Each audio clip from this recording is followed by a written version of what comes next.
चुनाव के पहले 2 सीएम जो है अरेस्ट हुए हैं। केजरीवाल जी अरेस्ट हुए, वो तो अभी भी मुख्यमंत्री हैं। हेमंत सोरेन जी भी अंदर हैं। तो आज सुप्रीम कोर्ट ने ईडी से टाइमिंग ऑफ अरेस्ट पर क्वेश्चन उठाया है, तो इसको आप कैसे देखते हैं? नहीं, देखिए, ईडी सुप्रीम कोर्ट के सामने एक्सप्लेन करेगी जी, मगर मैं बताना चाहता हूँ, ये बहुत समन के बाद हाजिर नहीं हुए।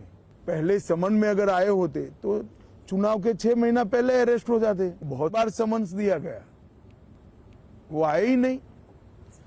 अब उनकी धर्मपत्नी सुनीता केजरीवाल जी कह रही हैं कि उनको इंसुलिन नहीं दिया जा रहा है, वहां पे उनको ठीक से रखा नहीं जा रहा है, ये उनको मारने की साजिश है। देखो भैया, तिहाड़ जेल दिल्ली सरकार के अंतर्गत आता है, जिसके मुख्यमंत्री केजरीवाल जी है। तो क्या उनको मारने की साजिश वो स्वयं कर रहे हैं? वो कहते हैं कि वो डीजी प्रिजन्स जो है वो दिल्ली पुलिस को शायद रिपोर्ट करता है। जरा भी नहीं। अच्छा। प्रिजन सीधा दिल्ली सरकार को रिपोर्ट करता है, तो इसमें आपका कोई सवाल ही नहीं पैदा होता।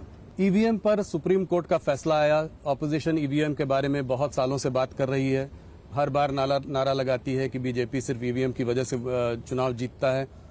अब आप लोग 1 नेशन 1 इलेक्शन की बात कर रहे हैं, ये लोग ईवीएम की बात कर रहे हैं। देखिए, आप क्या ये कर पाएंगे 1 नेशन 1 इलेक्शन? मैं पहले एक बात स्पष्ट कर दूं जी। राहुल गांधी जी जो बोलते हैं वो सोच विचार कर नहीं बोलते हैं। अगर हम ईवीएम के कारण जीतते हैं तो तेलंगाना में क्यों हारे, तमिलनाडु में क्यों हारे, केरल में सालों से क्यों हार रहे हैं, हिमाचल में क्यों हारे, बंगाल में क्यों हारे? या तो राहुल गांधी ने स्पष्ट करना चाहिए कि ईवीएम से आए नतीजों में हम जीतते हैं तो भी शपथ नहीं लेंगे। जी। जीतते हैं तो नए कपड़े पहनकर शपथ ले लेते हैं, हारते हैं तो ईवीएम पर ठीकरा फोड़ते हैं। किस प्रकार की राजनीति है भैया?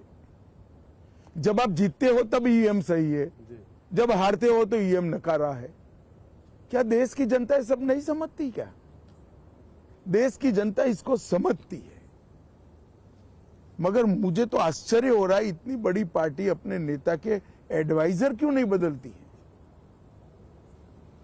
मैं दूर से देखता हूं, मुझे आश्चर्य होता है।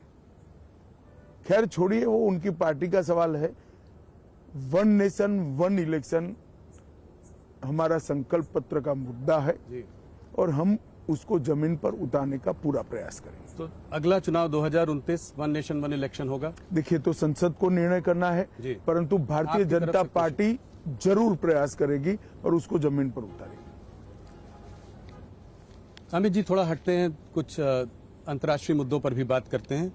वॉशिंगटन पोस्ट पर एक आर्टिकल आया है, उसमें जो है उन्होंने कहा है कि रॉ, जो हमारी इंटेलिजेंस एजेंसी है, रॉ प्लॉट कर रही थी कुछ टेररिस्ट को यूएस में मारने का वहां पे, और उन्होंने कहा ये जो है ये डार्क साइड ऑफ मोदी सरकार है। इसका पहले कनाडा में भी आपको पता है? देखिए, इस प्रकार की रिपोर्ट के आधार पर, इतनी गंभीरता से मीडिया के रिपोर्ट के आधार पर नहीं सोचना चाहिए। अगर कोई कॉन्क्रीट आरोप है तो एजेंसियां उसका जवाब देगी। अगर कोई सरकार डिप्लोमेटिक मेथड से हमारे साथ चर्चा करती है तो हम इसका जवाब देंगे। कनाडा में निज्जर के मर्डर पे भी ये बात हुई थी कि जो है ऐसे आरोप मीडिया